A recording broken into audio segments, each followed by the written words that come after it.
Hey, Happy New Year. It's Nick Fundytus here from Royal LePage Performance Realty. And this is Nick Answers Reddit for the week ending January 5th, 2024. This week, as a lot of people are kind of thinking about the year ahead, the question, appropriately enough, on Reddit this week was about being a first time home buyer. So, this is from a home buyer who has 5% of a $500,000 saved up as a down payment for their first house and just wants to know what are their next steps. So it's a really broad question. So my answer is a little broad here because without knowing specifics, so what this person's income is, what this person's debts are, what kind of things they want, what city they're living in, there's not a whole lot you can answer specifically. However, the broad strokes of what you do when you're buying a house for the first time look a lot the same. So I'm giving a wide angle here so I can talk lots with my hands. But here are the main steps, and there's really kind of four sections of it. So the first step is just preparation. And I would start by just making three lists for yourself: your needs list, your wants list, and your deal breakers list. And those are going to guide you through everything that comes following after that. Second is to get a really firm grip on your finances, and that means talking to a mortgage professional. It's great that you have some money saved up. However, you need to know what the prevailing rates are. You need to know what you can afford based on your own assets, your own liabilities, and your income.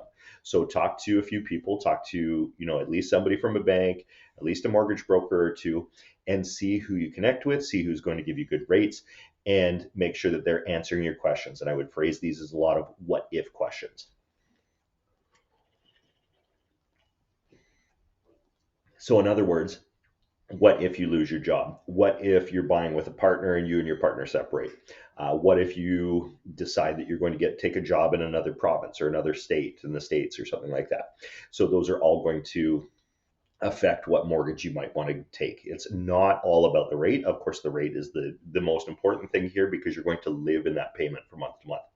Next is decide whether or not you're going to be working with a realtor. You do not have to work with a realtor. However, I'm biased here, obviously, because I am one, but we are supposed to bring a certain amount to the search and the purchase and the negotiation, all those kind of things. And so as a first-time home buyer, you may find it really useful to have somebody who's a guide as you go through. So I have lots of steps in my blog post on this and on the Reddit answer directly itself to interview a realtor. But even if you just type, how to interview a buyer or realtor in 2024, you're going to find a good blog article out there that gives you the kind of basic questions that you should be asking. Go ahead and interview a few people, get some references to people that you can trust, and find somebody in your area that you're looking in that has some expertise, some good reviews, and all that kind of stuff. Next, after that, so the second step is to actually go do your search and write an offer. So you can go out and start looking at homes that fit your criteria. Now, this may mean that you set up a profile search with your realtor. If you're working with a realtor, go see what system that they are on. Here in Ottawa, for example, we use Matrix, which attaches to our MLS, and that gives you kind of a back end, like a backdoor view to the MLS. We can also set it up so it can show you sold prices when a property is sold, which is very useful for you as well.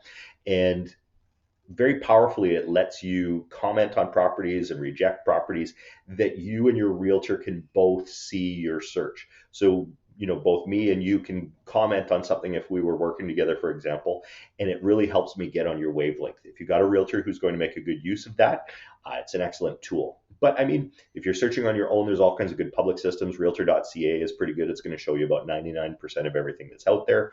The only things you're not going to see is like the real for sale by owners and stuff, which are often overpriced.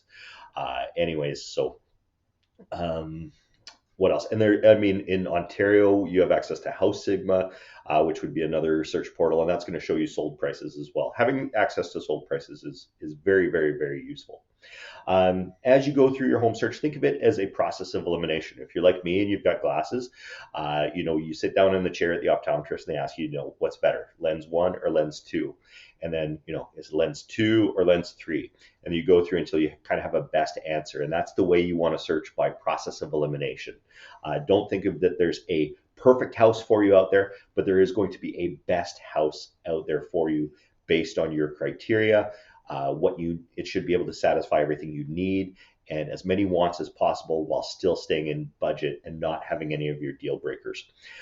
So once you find that house or a house that satisfies all your needs, you're going to place an offer on it. So this is where your realtors are going to come in, very useful if you have one. They're going to help you write an offer that protects all of your interests, including conditions on there to make sure that you're not getting in over your head, and that you can back out if you find a serious issue.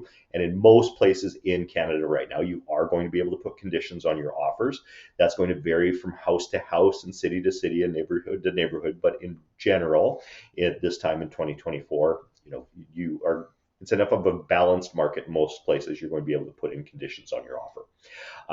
Your realtor is there to help you negotiate and to give you really data-driven information as to what the appropriate market value of a house is. And in the end, the appropriate market value of a house is whatever as a seller is willing to sell it for and a buyer is willing to buy it for. And if they can agree on that, that's market value. So once you've done that and your offer gets accepted, you get into negotiation and due diligence. So, at this point, you've done some negotiation to find the right price. But if you have a conditional period on the house, and the most common conditions for an offer are first of all would be inspection, financing, and sometimes insurance, and then review of status certificate documents if you're looking at a condo, or in some places in Canada they call that a strata. And that's just for those type of properties. Those would be the conditions you would have. That's going to last anywhere from a few days to a couple of weeks generally. There's no fixed rule on how long the conditional period is, but it is written into your contract. And during that time, you have your inspection. You make sure you take all your documents to your lender and make sure that they are reviewed and that you have firm commitment from your lender for your financing. And if there are any problems that come up, if you find that they're a serious problem, you can try and renegotiate with the seller to see if you can, change the price or have somebody fix the issue that's come up. Your realtor is going to be a big help here if they're a good one and they're doing a good job for you. Now, supposing you've satisfied all conditions and you're not planning on walking away, you're going to let the seller know, usually with additional paperwork, that you're going to remove conditions or fulfill conditions, and then you enter the last stage. So the last stage is just, I would call it closing smoothly.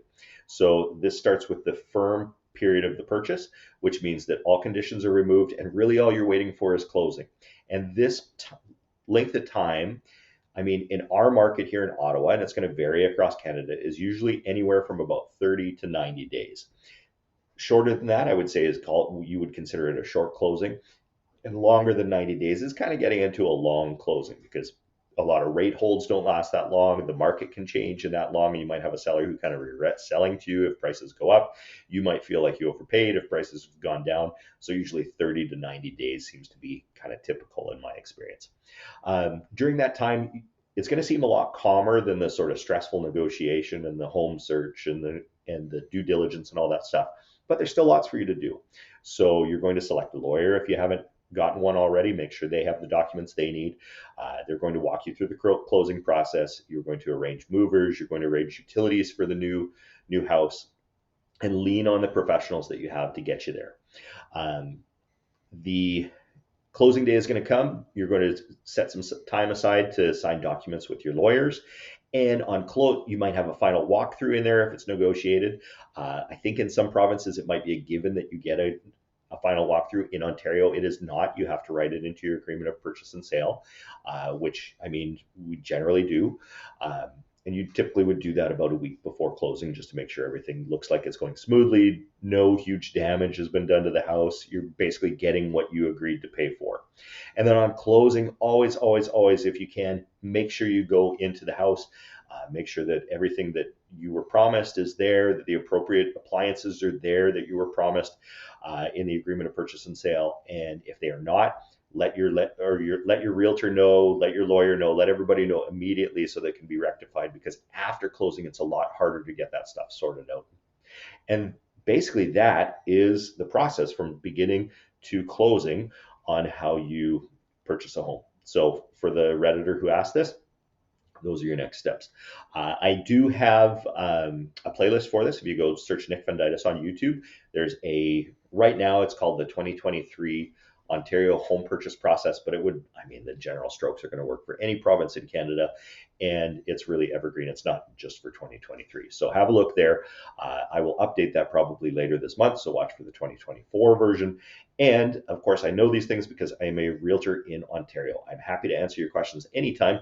I used to be a teacher before I did this, and I love helping people walk through the process and making sure that they understand what to do.